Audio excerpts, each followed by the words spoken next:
বাবাজি তুমি বিশ্বাস করো, আমি টাকা পয়সা নিয়ে যাইতে লইছিলাম, এটা তো তুমি আইয়া পড়ছো। আব্বু মা তো ঠিকই বলছে। তোমার কতবার বলছি যে 20 লাখ টাকা নিয়ে তোমার জামাইয়ের ছায়া আনো, তুমি ছাড়াই আনো নাই। তুমি যাওই নাই, তুমি উল্টা আরো পোল্ট্রি লইছো। বাবাজি তোমার কিছু হয় না তো? এই যে তোমার আনার লেগা মুক্ত করার লেগা আমি রওনা দিছিলাম। বাবাজি মারতেছো কেন? বুঝলাম না বাবাজি কি হয়েছে? তোর শ্বশুরের গোষ্ঠী আমি গিলাই। তুই আমার শ্বশুর? এই তোর শ্বশুর? হ্যাঁ, তোর তো আমি বাপ মনে করছিলাম, বাপ।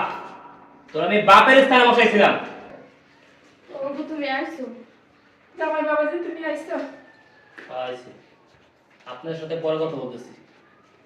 আপনার জামাইয়ের সাথে আমার অনেক হিসাব কিতাব আছে, ওগুলাকে মিটাইলে এই ব্যাগের ভিতরে অনেক টাকা এটা করে গেছিল নিচে। এই কি করে পারলেন এই কাজটা করতে? হ্যাঁ, কি করে পারলেন? আমি আপনার মেয়ের জামাই, সারা জীবন প্রবাসে মাথার ঘাম পায়ে ফেলা ইনকাম করে ওই টাকা আপনি করে দিচ্ছি। আপনার ওই টাকা দিয়ে বাড়ি ঘর সবকিছু করছেন, আজকে ফুটানি করতেছেন।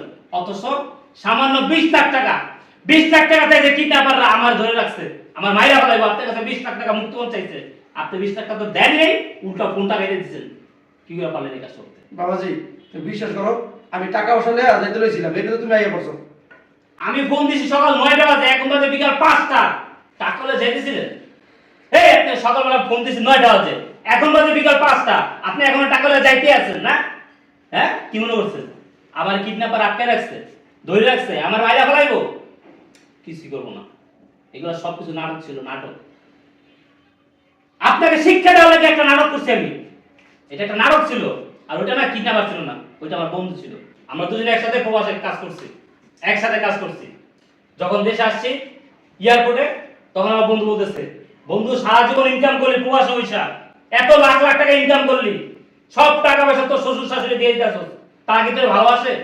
আমি বলছি কি জানেন, যে তারা আমার ছেলের মতো দেখে, তাদের ছেলে নাই, তারা আমাকে ছেলের মতো দেখে, তারা আমাকে অনেক ভালোবাসে, আমি তাদেরকে বাবা মা মনে করি। কিন্তু আপনারা আমাকে ছেলে মনে করেন না, আপনারা আমাকে ছেলে মনে করেনই নেই। তার বন্ধু একটা আমার নাটক সাজাতে বললো যে বন্ধু তোর শ্বশুর শাশুড়ে একটা পরীক্ষা করে দেখ, যে তোরা আসলে তোর ভালোবাসে নাকি তোর টাকাকে ভালোবাসে। ওই কারণে নাটকটা করলাম। দেখলাম কি, আপনি তো আমার ভালোবাসেন না, আপনি তো আমার ভালোবাসেন না, ভালোবাসেন আমার টাকা পয়সাকে। না বাবাজি তোমার সত্যি আমার ভালোবাসি অনেক। ভালোবাসে যদি আমার সাথে আপনি ফোনটা কাটিয়ে দিতেন না, যখন মন দিয়েছি তখন আপনি টাকা নিয়ে যাইতেন। সারাদিন চলে গেল, আপনি টাকা নিয়ে গেলেন, আমি বলেছি দেখি আমার শ্বশুর আমার জন্য টাকা নিয়ে আসে কিনা। কি বললাম তোমাকে?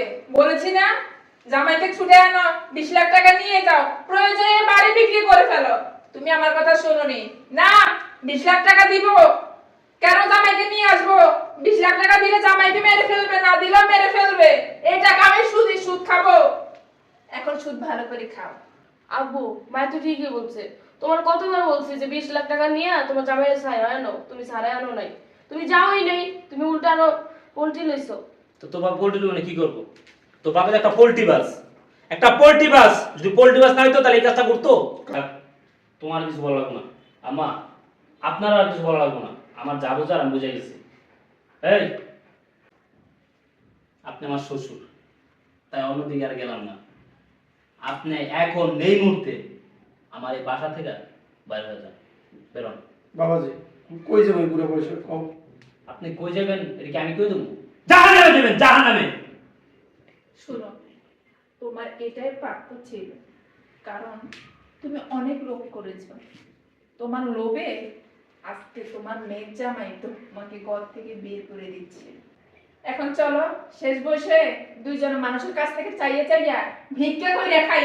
চলো, তোমাকে বারবার বলেছি এটা আমার মেয়ের জামাই নয়, এটা আমার ছেলে, ছেলেকে বাঁচাও। তুমি বাঁচাও নি। এখন চলো। আম্মা জি বাবা। আপনি কই যেতেছেন?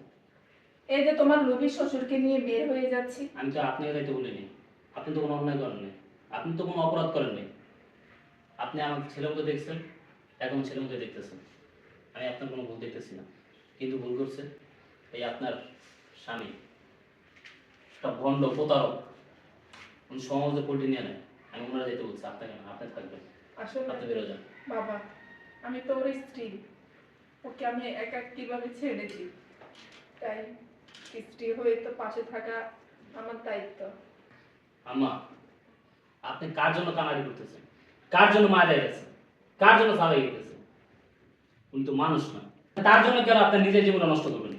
সে অন্যায় করছে, সে শাস্তি ভোগ করবে। আপনি না, আপনি এখানে থাকবেন। যান বেরোন। হাজির লক্ষ্য ব্যাপার। দেখছো তোমার বাবার কার্যক্রম দেখছো? যাবেন, তোমার শ্বশুরকে ক্ষমা করে দিতে হয় না? আম্মা, অনেক বের করে দিছি। যদি কখনো সে নিজেকে শুধরে আসতে পারে, আমার কোনো সমস্যা নেই। শোনেন আম্মা, তার সাথে যদি আজকে আমি এই কাজটা না করতাম, তার শিক্ষা হইতো না, আর প্রশ্রয় হইতো। আপনি আমার ভুল বুঝেন না, আমি আবার ফিরে নিয়ে আসবো। আচ্ছা ঠিক আছে, তুমি ফিরে এসে নাও, আমি তোমার জন্য খাবার দেখতেছি। তুমি মন খারাপ করো না, ঠিক আছে? নইলে যে টাকা আছে এটা নিয়ে রাখে দাও। ভালো ভালো ফিরে এসেছো আমার কাছে।